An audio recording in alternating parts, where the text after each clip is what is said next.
کھول کھول کے سنانا. ما زال ریشک ناعما، اللہ ہمیشہ تیری جوانی کو سدا بہار رکھے. ولا زلت فی خضراء غدا نظیرها، اور تو ہمیشہ بہار دیکھے، کبھی خزاں کا منہ نہ دیکھے، کہ تجھے دانا دن کا چگنے میں کبھی تنگی نہ آئے، کبھی پریشانی نہ آئے. اب یہ باتیں کبوتر کو کہنے کو تک بنتا ہے؟ ہاں، عشق میں یہ تک بنتا ہے. تو روزہ عشق پیدا کرتا ہے، اور پھر وہ عشق مجبور کرتا ہے کہ میں اپنے معشوق کا دیدار کروں. پھر وہ دیوانہ وار دوڑتا ہے محبوب کی طرف. پھر وہ کپڑوں سے بے نیاز ہوتا ہے، زیب و زینت سے بے نیاز ہوتا ہے. پھر وہ سارا حلیہ اللہ عاشق کا بناتا ہے. کپڑے اتار دے، 2 چادروں میں آ جا، ٹوپی پگڑ بھی اتار دے، یہ بھی عزت کی چیز ہے. یہ ٹوپی پگڑی عزت کی چیز ہے، تو ننگے سر پھرنا پتہ نہیں کہاں سے یہ آ گیا. ٹوپی پگڑی عزت کی چیز ہے، ننگے سر پھرنا ذلت کی چیز. میرے والد گاؤں میں کوئی ننگے سر ہوتا اسے جوتے مارنا شروع کر، صرف فلانے. کسی کو جب تک میرا باپ زندہ تھا کسی کو جرت نہیں تھی ننگے سر گاؤں میں آئے. دستار کیا گئی، پتہ نہیں کیا کچھ اس کے ساتھ چلا. کہا یہ عزت کی چیز ہے، اتار دو. یہ کپڑے سے وہ زینت ہے، اتار دو. ننگے پاؤں آؤ. پھر شاید راستے میں پتھر تھے تو کہا اچھا چلو ایسا جوتا پہنا جو صرف برائے نام جوتا ہو، چلو تمہیں تمہارے پاؤں کو برف سے بچائے، گرمی سردی سے بچائے. اور آپ کیسے آؤ؟ خوشبو نہیں لگانی، تیل نہیں لگانا، کنگھی نہیں کرنی، بیوی کو محبت کا بول بھی نہیں بولنا ہے. اب صرف تو عاشق ہے اور میں تیرا مطلوب ہوں، تو میرے عشق میں دیوانہ بن کے آ. اور جو دیوانہ ہوتا ہے نا وہ زور زور سے چیختا چلاتا ہے. ہمیں کہا ادعوا ربکم تضرعا وخفیا، مجھے آہستہ آہستہ پکارا کرو، میں سب سنتا ہوں، دل کی دھڑکنوں سے بھی اٹھنے والی پکار سنتا ہوں، مجھے آہستہ آہستہ پکارا کرو.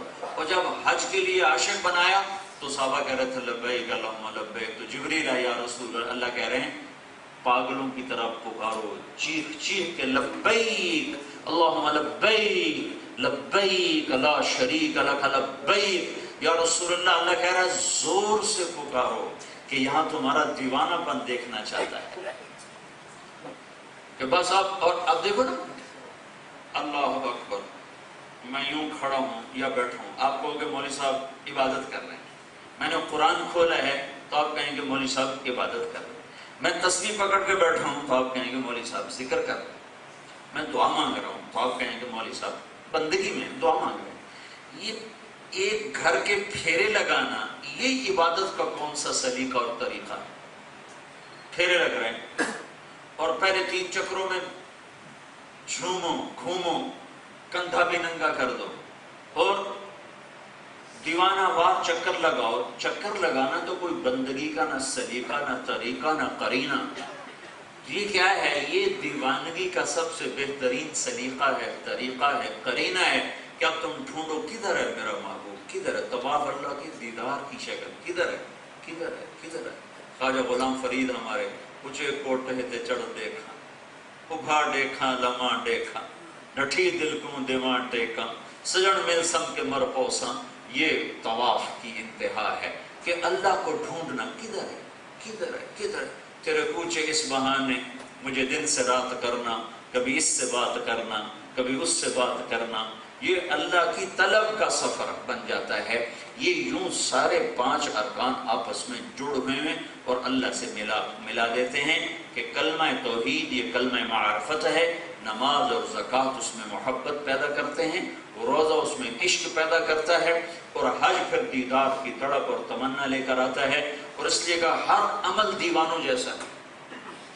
خذوا زینتکم عند کل مسجد، جب مسجد میں جاؤ تو اچھے کپڑے پہن کر، اپنی اسلام آباد کی مسجد میں جاؤ اچھے کپڑے پہن کر جاؤ. اور جب اللہ کے سب سے بڑے گھر میں مسجد میں آؤ تو اللہ کا نبی کہتا ہے سب سے بہترین حاجی وہ ہے جس پر میل سب سے زیادہ چڑھی ہوئی اور جس پر جوئیں گر رہی ہوں. وہ تو احرام باندھتے تھے نا بڑی دور سے، پھر پیدل آتے تھے، پھر 2 ہفتے احرام میں چلتے تھے. ہمارا احرام تو تھا نہیں کہ چلو جی احرام میقات آنے والا ہے احرام باندھ لیں، تو لوگ جہاز میں اپنے احرام باندھے اور آدھے گھنٹے بعد وہ مکے پہنچ گئے. وہ تو کہاں سے احرام بنتے تھے، پھر وہ پیدل چلتے تھے، اب تیل لگانے کی اجازت نہیں، کنگھی کرنے کی اجازت نہیں، بال بڑے ہوتے تھے، جوئیں پڑ گئی ہیں، اب جوں کو مارنے کی اجازت نہیں۔ کبھی پاگل کو دیکھا کہ وہ جوئیں تلاش کرے اور ان کو مارو کر، بس ایک کے دیوانے بن جاؤ۔ عاشق ہوں میں عشق کماں میں، دل رکھیں وانگ پہاڑاں ہو، سائے سائے بدیاں ہزار غلامیں، کر جانے باغ بہاراں ہو، منصور جائے چو اصولی دتے، جڑے واقف کل اسراراں ہو، سجدیں سر چائیں نہ باہو، توڑے کافر کہن ہزاراں ہو، عاشق سوئی حقیقی جیڑا، قتل معشوق دے مننے، سر نو جوڑے تے مکھ نہ موڑے بمیں 100 تلواراں کھنے، سچا عشق حسین دا باہو، سر دتے تے راز نہ بھنے۔ تو یہ یوں سارے پانچوں ارکان آپس میں جڑے ہوئے ہیں جو اللہ کے ساتھ ملا دیتے ہیں، اللہ کے قدموں میں پہنچا دیتے ہیں۔ کلمہ توحید یہ معرفت ہے، پہچان۔ پھر ملاقات، 5 وقت کی روزانہ ملاقات، گھر میں جانا، یہ محبت کو بڑھاتا ہے، تو وہ محبت بنتی ہے، پھر مال لگنے سے محبت بڑھتی ہے، پھر جان جب کھپتی اور تپتی ہے اور بھوک اور پیاس میں جلتی ہے تو وہ محبت عشق میں بدلتا ہے، وہ عشق پھر دیدار کے جذبے پیدا کرتا ہے، اس کی عملی شکل پھر حج بنتا ہے کہ لوگ دیوانہ وار چلتے ہیں۔ جہاز تو اب آئے ہیں، لوگ پیدل جاتے تھے اور ایک سال ان کو خالی راستے میں لگ جاتا تھا۔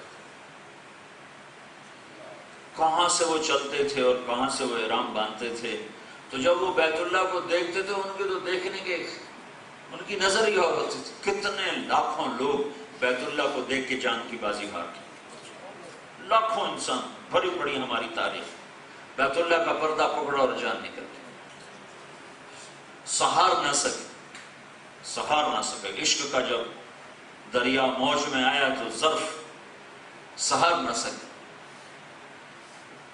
تو بھائیو، اللہ میرا مطلوب ہے، پھر اللہ کا دیدار یہ طلب بن جاتا ہے، یا اللہ میں تجھے پالوں، میں تجھے پالوں، میں تجھے پالوں۔ اس لیے اللہ نے اپنا گھر، میں کل ہی سوچا، میں ابھی عمرے سے آ رہا ہوں، یا اللہ تو نے اپنا گھر کدھر بنایا؟ نہ کوئی سڑک سدھی، نہ کوئی راہ سدھا، اونچے پہاڑ، تنگ وادیاں، نہ پانی نہ سبزہ، حالانکہ قریب شام تھا، سرسبز، خوبصورت حسین وادیاں، قریب فلسطین تھا، چھوٹے چھوٹے پہاڑ، خوبصورت وادیاں، قریب عراق تھا، کھلے میدان، ایران تھا، اوپر یورپ تھا، کسی خوبصورت جگہ تو اپنا گھر بناتا۔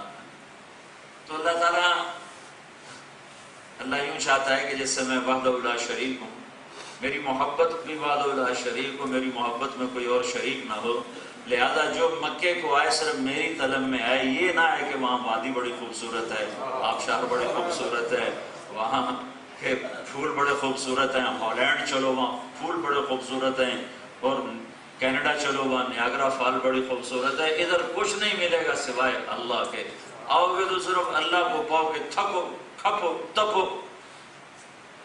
میں قربان جاؤں اللہ تعالیٰ پہ کہ پھر یہ ایسا عمل بنایا اللہ تعالیٰ نے حج کا کہ ابراہیم علیہ السلام اور اسماعیل 2 نبیوں سے کہا طہر بیت للطائفین والقائمین والرکع السجود۔ جب آپ کے گھر میں ایک تو عام روزانہ مہمان آتے رہتے ہیں، وہ خاص اہتمام نہیں ہوتا، کوئی بڑا مہمان آنے والا ہو تو سارے گھر کی سیٹنگ بدلی جا رہی ہوتی ہے، صفائی ہو رہی ہوتی ہے، یہ ٹھیک کرو، یہ ٹھیک کرو، یہ یہاں رکھو، یہ یہاں رکھو، سارے گھر پر ایک دوبارہ اثر نو اس کو ترتیب دیا جا رہا ہوتا ہے کہ مہمان خصوصی آ رہے ہیں۔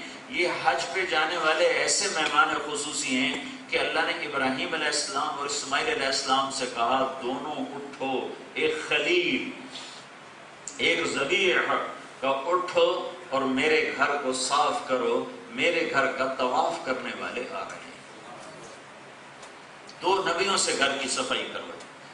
تو اس وقت ہمیں ایک عمل سے گزر رہا ہے جس کا نام ہے روزہ، روزے سے گزر رہا ہے۔ یہ رمضان کا مہینہ اللہ نے بنایا ہے، لیکن یہ 12 مہینوں میں، یہ رمضان کا مہینہ 12 مہینوں میں ایسا ہے جیسے یوسف علیہ السلام اپنے 12 بھائیوں میں ایک تھے، سارے یعقوب کی اولاد ہیں، لیکن اس میں یوسف جدا اور ممتاز تھے۔